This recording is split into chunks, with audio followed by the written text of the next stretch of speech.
Jeg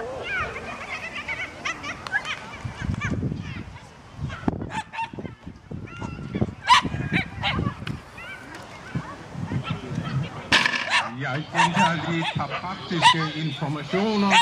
For det første har vi besluttet, at alle præmieoverrejser giver efter finalen. Vi kan simpelthen ikke trule folk sammen heroppe. Det går så godt med tidsplanen, at vi regner med.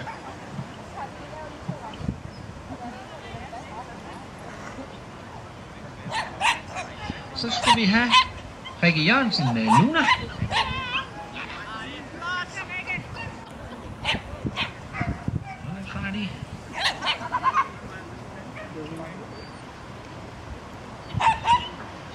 Flot felt. Lige.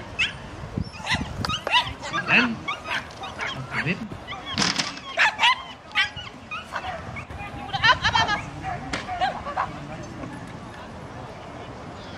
Flot felt. Desværre nedrivning. Hun stod lidt i vejen for den.